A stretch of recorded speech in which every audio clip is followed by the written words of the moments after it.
ہماری گفتگو کتاب الصلاۃ کے فصل ثانی میں ہے۔ فصل اول آپ پڑھ چکے، فصل ثانی میں آپ کو شرائط نماز بتائیں گے۔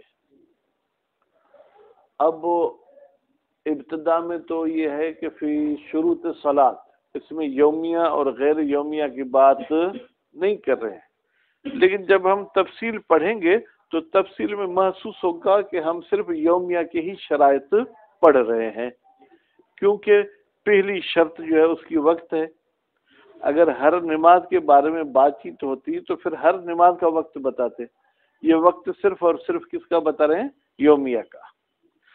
فرماتے ہیں کہ ہم پہلے تو کہہ رہے ہیں کہ نماز کی شرائط 7 ہیں۔ کتنی شرائط ہیں؟ 7 میں سے پہلی شرط کیا ہے؟ وقت، یعنی اگر وقت مخصوص پہ وہ نماز پڑھیں گے تو قابل قبول ہے، ورنہ قابل قبول نہیں۔ اگر وقت سے پہلے پڑھیں گے پھر تو ضائع، اگر وقت کے بعد پڑھیں گے تو پھر قضا، مطلب وہ ادا نہیں ہوگی۔ ٹھیک ہے، تو نمازیں جو ہے کیا ہے وہ 5 ہیں۔ ٹھیک ہے، تو 5 کی بات چیت کریں گے، لیکن مولوی صاحب کا کام کیا ہوتا ہے؟ اعتراض کرنا۔ اعتراض کر رہے ہیں کہ آپ کا یہ کہنا کہ میں شروط نماز کے بارے میں گفتگو کر رہا ہوں اور پھر وقت صرف یومیہ کا بتا رہے ہیں، تو یہ آپ کی بات اچھی نہیں لگ رہی۔ آپ کو شروع میں ہی کہنا چاہیے تھا مثلا فی شروط الیومیہ، پھر تو یومیہ کا ٹائم بتاتے تو ٹھیک ہے۔ آپ نے پہلے مطلق بات کی جو تمام واجب نمازوں کو شامل، اس کے بعد صرف یہ وقت اس کا بیان کرنا یہ مناسب نہیں ہے۔ خوب، تو بہرحال فرماتے ہیں کہ سب سے پہلی نماز یہ کیا ہے؟ وہ نماز ظہر۔ ٹھیک ہے، نماز ظہر کا کون سا ٹائم اور کب سے وہ شروع ہوتا ہے؟ ایک فضیلت والا ٹائم ہوتا ہے، ایک وہ ٹائم ہوتا ہے کہ جس میں پڑھی جا سکتی ہے۔ ٹھیک ہے، فضیلت والا ٹائم یہ ہے کہ اگر آپ بالکل ہموار زمین پر ہیں تو وہاں پر کوئی بالکل سیدھی چیز زمین میں گاڑ دیں، زمین میں لگا دیں، اس چیز کا نام ہوتا ہے شاخص۔ اس کا نام کیا ہوتا ہے بیٹا؟ شاخص۔ ٹھیک، جب سورج مشرق سے طلوع کرتا ہے تو اس چیز کا سایہ مغرب کی طرف پڑے گا، جیسے سورج اوپر آتا جائے گا وہ سایہ کم ہوتا جائے گا۔ جب وہ سورج بالکل اس لکڑی کے اوپر آ گیا تو بعض جگہوں پہ اس کا سایہ ختم ہو جاتا ہے، بعض جگہوں پر اس کا سایہ ختم تو نہیں ہوتا، پھر وہ سایہ شمال کی طرف اتر والے پاسے وہ ہوتا ہے۔ اب جیسے ہی وہ سایہ مشرق کی طرف بڑھنا شروع ہو جائے، یہ ٹائم ہے کس کا؟ جناب نماز ظہر کا۔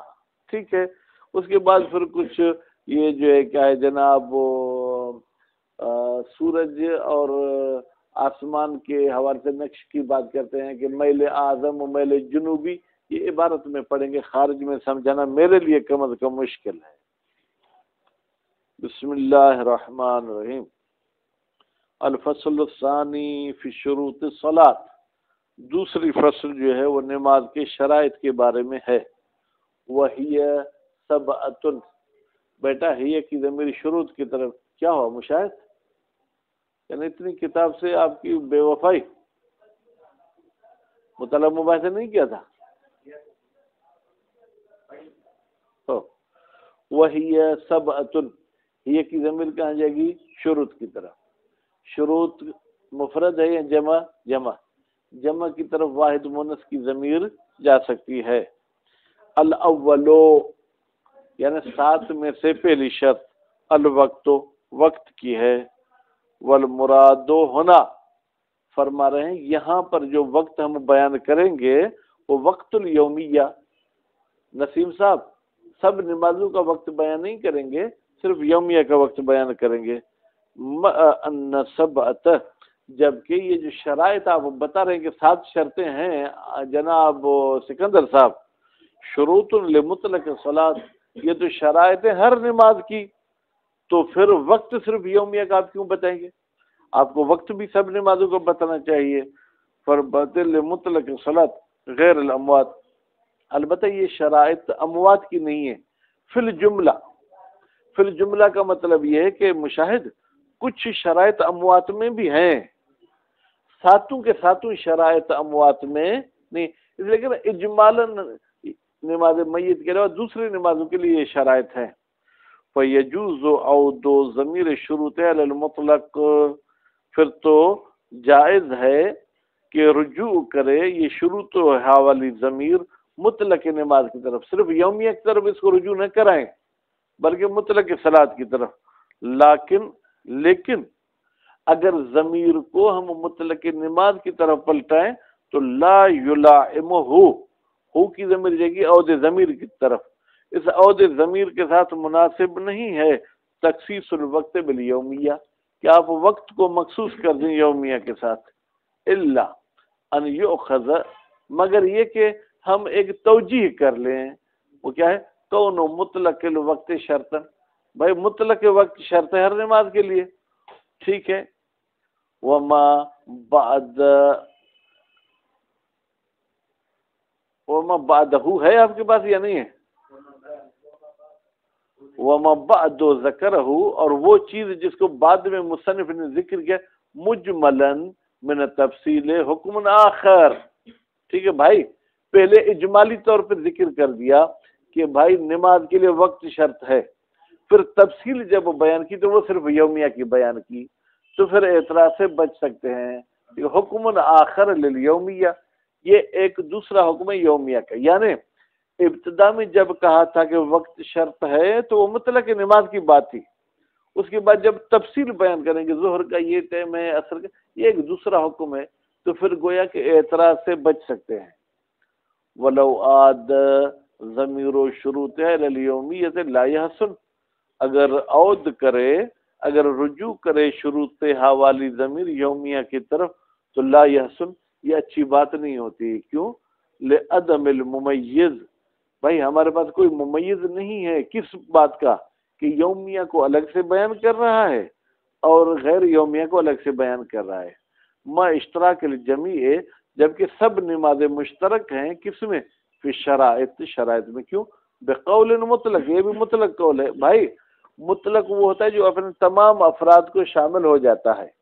ہماری گفتگو صلاۃ بعنوان صلاۃ میں چل رہی تھی، انہوں نے کہا تھا القول فی شروطہا، تو پھر یہ ضمیر بھی صلوات کی طرف جائے گی، یومیہ کی طرف نہیں جائے گی، الا ان عودہ الی الیومیۃ اوفق، لیکن کہتے ہیں ہم اگر حقیقت کو دیکھیں بھائی، ضد سے ہٹ کر حقیقت میں جو کتاب میں بعد والی ابحاث ہیں ان کو دیکھیں تو پھر اس ضمیر کا لوٹنا یومیہ کی طرف زیادہ موافق ہے، کس کے؟ لنظم شروط، شرط کے جو نظم بتا رہے ہیں، ٹھیک ہے، بقرینت تفصیل الوقت و عدم اشتراط لطاف، بھائی قرینہ ہے کہ یہ جو وقت کی تفصیل ہے یہ بھی یومیہ کے لیے، مثلا نماز طواف کے لیے کوئی وقت کی شرط نہیں ہے، جب بھی آپ خانہ کعبہ کا طواف کریں گے آپ کو نماز پڑھنی پڑے گی، میت کے لیے بھی مثلا کوئی وقت نہیں ہے، تو اس لحاظ سے یومیہ کی طرف ضمیر پلٹا ہے۔ والاموات، اموات کے لیے بھی کوئی شرط نہیں ہے وقت کی، والملتزم، اور اسی طریقے سے جو آپ نماز نظر، عہد، یمین پڑھتے ہیں ان کے لیے بھی کوئی وقت معین نہیں ہے، ٹھیک ہے، الا بتکلف و تجوز، ہاں اگر آپ تکلف کریں اور مجاز گوئی سے کام لیں تو وقت شرط ہے۔ مشاہد کیسے؟ آپ کہیں گے بھائی جب بھی طواف کرے گا تو کوئی نہ کوئی تو وقت ہوگا نا، تو اس حساب سے وہ نماز طواف بھی وقت میں ادا ہوگی، جب بھی میت ہوگی تو کسی نہ کسی ٹائم میں تو ہوگی نا، تو بھی وقت نماز میت کے لیے شرط۔ حقیقت میں یہ ہے مجاز گوئی اور تکلف، بھائی دنیا کا کوئی بھی کام بغیر وقت کے نہیں ہوتا، لیکن وقت شرط ہو اس کام کے لیے یہ الگ چیز ہے۔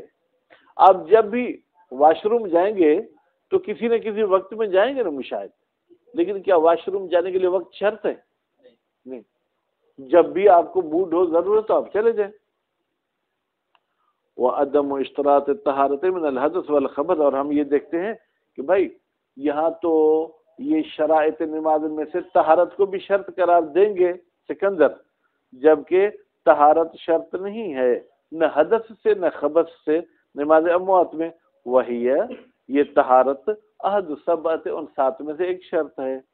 وہ اختصاص الیومیت بالضمیر، اور کہتے ہیں اگر مخصوص ہم کر دیں کہ یہ ضمیر یومیہ کی طرف پلٹے اشتراک ہی، جبکہ سب نمازیں مشترک ہیں، لکون الیومیہ الفرد الاظہر من بینہا، تو بھائی اس کی توجہ یہ ہے، دیکھیں پورے گاؤں والے میرے سامنے بیٹھے، میں تقریر کر رہا ہوں تو میرے خطاب سب کے لیے ہے، لیکن وہاں جو ان کا بڑا ہوگا اس کی طرف میں کبھی خاص خطاب کروں گا، کیونکہ یہ سب کا بڑا ہے، تو اس لیے یومیہ چونکہ ان نمازوں سے زیادہ زندگی میں انجام دی جاتی ہیں، اس لیے یومیہ کی طرف ضمیر جا سکتی ہے۔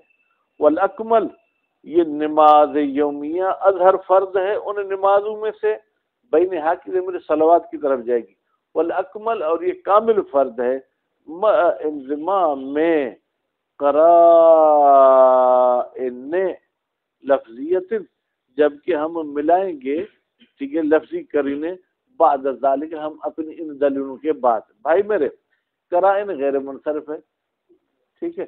اب میں نے اس پہ کسرہ پڑھا، حالانکہ کسرہ پڑھنا نہیں چاہیے، کیوں؟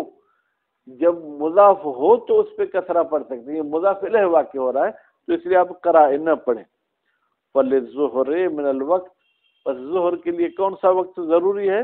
زوال الشمس، ٹھیک ہے، جب سورج زائل ہو، جب سورج لڑ جائے، گھوم جائے، ان وسط السماء، آسمان کے بیچ سے، وہ میلہا، اور مائل ہو جائے سورج، ان دائرت نصف نہار، نصف نہار کا دائرہ۔ بیٹا یہ جو آفسوں میں ٹیبل پہ گول نقشے دنیا کے پڑے ہوتے ہیں، جس کو گھما کے وہ نقشہ دیکھتے ہیں، اس نقشے پہ اگر آپ دیکھیں گے تو اس میں ایک لکیر کھینچی جاتی ہے، جس لکیر کو کہتے ہیں یہ آدھے دن کی جو ہے کیا ہے یہ لکیر ہے، جب وہ سورج اس لکیر سے مغرب کی طرف رجوع کرے تو یعنی یہ ٹائم ہو گیا۔ المعلوم، فرماتے ہیں یہ ہمیں نصف کا کیسے پتہ چلے گا؟ فرماتے ہیں نصف کا پتہ چلے گا جناب بے زید، زید نہیں پڑھیں بھائی، بے زید، جب یہ سورج جو ہے کیا ہے وہ زائد ہونے لگے، ٹھیک ہے، ان وسط نہار، آسمان کے بیچ سے، ظل یعنی سایہ، اے زیادت ہی، فرماتے ہیں یہ سایہ بڑھ جائے، مصدران لزاد شیء، بھائی زید اور زیادت دونوں مصدر ہیں، کس کے لیے؟ زاد کے لیے۔ بعد نقص سے ہی یہ کب بڑھے گا؟ پہلے کم ہونا شروع ہوگا، آہستہ آہستہ کم ہوتا جائے گا، پھر دوسری طرف جیسے بڑھنا شروع کرے۔ وذالک فی ظل المبسوط، ٹھیک ہے بھائی، وذالک، یہ جو ہم نے کیا کہا کہ سایہ کم ہو کے پھر بڑھنا شروع ہو جائے، یہ وہاں پر ہوگا جب سایہ جو ہے کیا ہے المبسوط، ٹھیک ہے، کھلنا شروع ہو جائے۔ وہ الحادث، فرماتے مبسوط سے مراد وہ سایہ ہے جو نیا وجود میں آئے، من المقاییس، مقاییس بیٹا مقیاس کی جمع ہے، مقیاس یعنی پیمانہ، القائمت، وہ پیمانہ جو کھڑا ہے یا گاڑا ہوا ہے، علی سطح الافق، افق کی سطح پر۔ فإن الشمس اذا طلعت، بتحقیق جب سورج طلوع کرتا ہے، وقع لکل شاخص، تو واقع ہوگا ہر شاخص کا جو کہ زمین پہ جو ہے کیا ہے ابھو بٹھلا، لمبا کھڑا ہوا ہے، ٹھیک ہے، اللہ سطح الارض، بحث یکون عموداً، اس طریقے سے کہ وہ عمودی صورت میں ہو، اللہ سطح الافق، افق کی سطح پر، ظل طویل، یہ ظل بیٹا یہ جو کیا مرفوع پڑھیں گے، وقع لکل شاخص ظل، وقع کا فاعل ہے، ہر شاخص کے لیے ایک لمبا سایہ ہوگا، الی جہت المغرب، مغرب والی طرف، مشاہد ابھرن دے پاسے کا جو ابھرن دو تو پاچو کے لے ہوں دو اولے ہوں دو، ٹھیک۔ ثم لا یزال ینقص، لا یزال ینقص یعنی اس کا کم ہونا ختم نہیں ہوگا، بلکہ آہستہ آہستہ وہ کم ہوتا جائے گا، ٹھیک ہے، کل مرتفعت الشمس، جب سورج اوپر آتا جائے گا، حتی تبلغ الشمس وسط السماء، یہاں تک کہ سورج جو ہے وہ آسمان کے بیچ میں پہنچ جائے، فینتفع النقصان، تو پھر یہ جو سائے کا کم ہونا ہے وہ ختم ہو جائے گا۔ ان کان ارض المکان المنصوب، اگر ہو اس مکان کی چوڑائی، ٹھیک ہے، المنصوب فی المقیاس، جس میں مقیاس کو گاڑا گیا ہے، مخالفا لمیل شمس فی المقدار، سورج کے مائل ہونے کے مقدار میں مخالف ہو. وَيُعْدَمُ ظِلُّ اصلاً، اور یہ سایہ بالکل ختم ہو جائے گا ان کان بقدرہ، ان کان میل الشمس بقدر المقیاس، اگر مقیاس کا مڑنا اور سورج کا مڑنا ایک مقدار کا ہو. وذالک فی کل مکان، بھائی کہاں پر سایہ ختم ہوتا ہے؟ وذالک سایہ کا ختم ہونا فی کل مکان، ہر اس مکان میں ہوتا ہے. یکون ارضہ مساویا للمیل الاعظم، جس کی چوڑائی جو ہے مساوی و میل اعظم کے للشمس سے سورج کے لیے، او انکس یا مساوی نہیں ہو بلکہ اس کی چوڑائی کم ہے، سورج کی چوڑائی زیادہ ہے. ان میلھا بقدرہ، جب سورج گھومے گا اس مقیاس کے برابر. وہ موافقت لہ، اور جو ہے جناب موافقت المیل للمقیاس، وہ میل جو ہے کیا ہے موافق و مقیاس کے فی الجہت، جہت میں، یعنی شمال میں یا جنوب میں. یہ بھائی نقشے پہ ہی آپ کسی انجینئر سے سمجھ سکتے ہیں. وَيَتَّفِقُ فِي أَطْوَلِ أَيَامِ السَّنَةِ تقریباً، اور یہ سائے کا ختم ہونا اتفاق واقع ہوتا ہے جب گرمیوں کے لمبے دن ہوں. بھائی لمبا دن سردی کا ہوتا ہے یا گرمی کا؟ ہاں، گرمی میں دن لمبا ہوتا ہے اور رات کیا ہوتی ہے؟ چھوٹی. اور سردی میں دن چھوٹا ہوتا ہے. اس لیے فی اطول ایام سنہ، سال کا جو سب سے زیادہ لمبا دن ہوتا ہے تقریباً فی مدینہ رسول، یہ رسول اکرم کے مدینے میں، بھائی جو مدینہ منورہ ہے وہاں پر یہ واقع ہوتا ہے. وما قاربها فی الارض، اور وہ شہر یا وہ علاقے جو اس مدینہ رسول کے قریب ہیں چوڑائی کے لحاظ سے.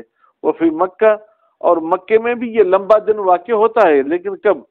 قبل الانتہاء بستۃ وعشرین یوماً، ابھی سال کے ختم ہونے میں 26 دن ہوتے ہیں بھائی، ٹھیک ہے، ستۃ وعشرین 26 دن ہوتے ہیں. ثم یحدث ظل جنوبی، پھر جو ہے جناب ایک جنوب والی طرف سایہ ایجاد ہوتا ہے، الی تمام المیل، جہاں سورج کا مڑنا ہوتا ہے، ٹھیک ہے. وہ بعدہ الی ذالک المقدار، بعدہ کا مطلب کیا ہے؟ اطول ایام کے بعد پھر اسی جو ہے کیا مقدار جتنا مڑے گا. ثم یعدم یوم آخر، پھر ایک دن بالکل ختم ہو جاتا ہے. وضابط، اس کا قانون یہ ہے ان ما کان ارض زائدا، بھائی ہر وہ چیز جس کی چوڑائی زائد ہوگی میل اعظم سے، ٹھیک ہے، لا یعدم ظل فیہ اصلا، اس میں سایہ بالکل ختم نہیں ہو سکتا. بل یبقا، بلکہ سایہ باقی رہے گا عند زوال الشمس سے، جب سورج زائل ہو. من ہو کی ضمیر جائے گی بیٹا ظل کی طرف، یعنی سائے میں سے کچھ حصہ رہے گا. بقیت تختلف زیادتاً و نقصانا، کبھی وہ کچھ زیادہ لمبا ہوتا ہے کبھی وہ کچھ کم ہوتا ہے. ببعد شمس، بھائی یہ اس کا سایہ لمبا اور چھوٹا کیوں ہوتا ہے؟ کہتے سورج کے دوری کی وجہ سے. جب سورج سے زیادہ دور ہوگا تو سایہ زیادہ ہوگا. من مسامتت رؤوس اہلی، سورج کس سے دور ہو بھائی؟ مسامتت آمنا سامنا، جب اس علاقے کے لوگوں کے سروں کے آمنے سامنے سے سورج زیادہ دور ہوگا تو سایہ لمبا ہوگا. وہ قربہا، اور اگر سورج قریب آ جائے گا، ٹھیک ہے، تو پھر سایہ کم ہو جائے گا. وما کان ارضہ مساویا للمیل، اور وہ علاقہ کہ جس کی چوڑائی جو ہے کیا مساوی ہے اس میل کے، یعدم فیہ یومن، اس میں ایک دن سایہ ختم ہو جاتا ہے. وہ اطول ایام سنہ، جس دن سایہ ختم ہوتا ہے یہ پورے سال کا سب سے زیادہ لمبا دن ہوتا ہے. وما کان ارض انقص من المیل، اور وہ علاقہ کہ جس کی چوڑائی میل سے جو ہے کیا ناقص ہے، جیسے مکہ ہے اور صنع ہے، یعدم فیہ یومین، اس میں 2 دن سایہ ختم ہو جاتا ہے. عند مسامتت الشمس، جب سورج جو ہے کیا ہے آمنے سامنے ہوتا ہے کس کے؟ لرؤوس اہلہ، اس علاقے کے لوگوں کے سروں سے. صاعدتاً و حابطتاً، ٹھیک ہے بھائی، اوپر چڑھتے ہوئے 3 ماہ میں وہ اوپر جاتا ہے. وہ 3 ماہ کون سے؟ حمل، ثور اور جوزا. حابطتاً، اور 3 مہینے پھر نیچے آتا ہے. وہ کون سے 3 مہینے؟ سرطان، اسد اور سنبلہ. کل ذالک، یہ سب کے سب باتیں موافقت اللہ اس وقت ہوں گی جب ارض بلد موافق ہوگی لہو اس میل کے جہت میں، یعنی جنوب میں یا شمال میں، کما مرہ اما المیل الجنوبی، لیکن جنوب والا جو میل ہے، مائل ہونا جنوب یعنی دکھن، فلا یعدم ظلہ، تو اس کا سایہ کبھی بھی ختم نہیں ہوگا، من ظل ارض، اس زمین سے جو چوڑائی میں اس کے برابر ہوگی، مطلقاً بھائی، نہ جو کیا ہے جناب وہ میل شمس اور جو کیا بلد کی میل مساوی ہو چاہے مساوی نہ ہو، لا کما قالہ المصنف، ایسے نہیں ہے جیسے مصنف نے کہا کتاب ذکرہ میں، تبا للعلامہ، علامہ ہلی کی پیروی کرتے ہوئے، من کون ذالک بمکہ و صنعاء، بتحقیق کہ یہ انعدام سایہ، ذالک کا اشارہ کہاں جائے گا؟ سایہ کے ختم ہونے کی طرف، مکہ اور صنعاء میں، فی اطول ایام سنہ، ٹھیک ہے، سال کے لمبے دن میں ایسے ہوتا ہے، فإنه من اقبح الفساد، بتحقیق یہ بات کہنا فساد میں سب سے زیادہ برا فساد ہے، وَأَوَّلُ مَنْ وَقَعَ فِيهِ، سب سے پہلے جو اس فساد میں واقع ہوا وہ الرافعی من الشافعیہ، رافعی ایک عالم دین کا نام ہے، وہ شافعی فرقے سے تھا، ثم قلدہ فیہ جماعت، پھر تقلید کی رافعی کی، ٹھیک ہے، فیہ اس بات میں جو اقبح تھی، ہمارے شیعہ مولویوں میں سے بھی، وہ منہم اور ان کے مولویوں میں سے بھی، من غیر تحقیق للمحل، انہوں نے مکے اور صنعاء کی تحقیق ہی نہیں کی، وقد حررنا البحث، بالتحقیق ہم نے بحث لکھی ہے شرح ارشاد میں، مشاہد صاحب اگر یہ دماغ اجازت دے ایسی بحثوں میں جانے کے لیے تو شرح ارشاد کا مطالعہ کریں۔ وَإِنَّمَا لَمْ يَذْكُرِ الْمُصَنِّفُ هُنَا، بالتحقیق ذکر نہیں کیا مصنف صاحب نے لمہ میں حکم حدوث ذل بعد عدم ہی، کہ اگر یہ سایہ ختم ہونے کے بعد وجود میں آئے، لأنہ نادر، اس لیے کہ ختم ہونے کے بعد پھر اس کا ظاہر ہونا یہ جو ہے کیا ہے وہ نادر ہے۔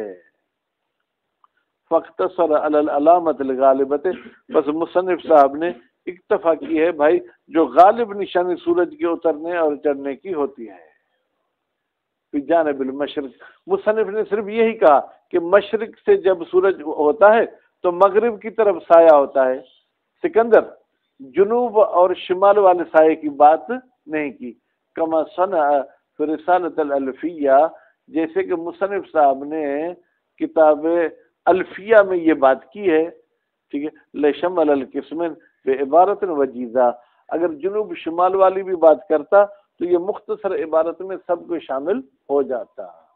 صلی اللہ علیہ محمد و آلہ۔